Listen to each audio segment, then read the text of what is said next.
તો ફ્રેન્ડ્સ, આ જે મેં ખારી સિંગ બનાવી છે અને ફર્સ્ટ ટાઈમમાં જ બહુ સરસ બની છે. તો મને થયું કે લાવો તમારી સાથે પણ શેર કરું બનાવવાની રીત. તો ચલો બનાવવાનું શરૂ કરીએ. તો મેં પહેલાં એક હાંડી લઈ લીધી છે. ગેસ ચાલુ કરી દઈને આપણે પાણી ઉમેરી દઈશું.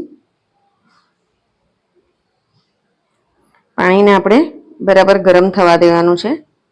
ગરમ થઈ જાય એટલે આપણે એમાં મીઠું 1-1.5 ચમચી જેટલું એડ કરીશું અને 250 ગ્રામ જેટલા મેં સિંગદાણા લીધા છે. એને આપણે બરાબર ઉકળવા દઈશું. વચ્ચે વચ્ચે હલાવતા જઈશું અને ઉકાળી લઈશું.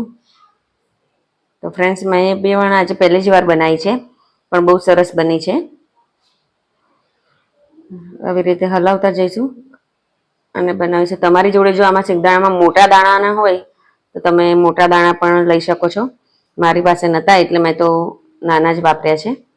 આવી રીતે પછી એને છાણ નીકળી જાય ત્યાં સુધી આપણે એને કરી લેવાના છે અને પછી આમાં કાઢી લઈશું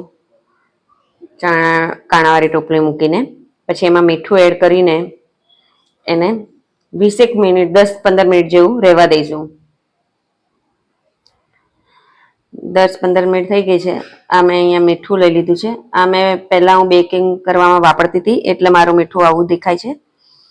અને મેં એને પહેલાં જ ગરમ કરવા પણ મૂકી દીધું હતું 5 મિનિટ પહેલાં. અને હવે આપણે આને સતત હલાવતા જઈશું અને ગેસની ફ્લેમ એકદમ ધીમી જ રાખવાની છે. અત્યારે આપણને બધે સિંગ ઉપર મીઠું ચોંટેલું દેખાય છે, પણ થોડીક વારમાં જ એ મીઠું પણ એ થઈ જશે.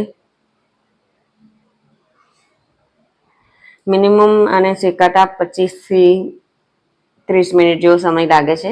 એકદમ ધીમા ગેસે શેકવાની છે આને.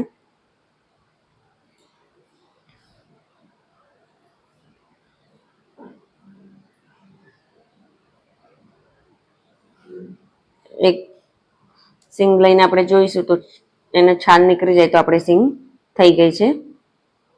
અને આવી રીતે હું એને કાઢી લઉં છું. પછી તો તૈયાર થઈ ગઈ છે આપણી ખારી સિંગ. બાય.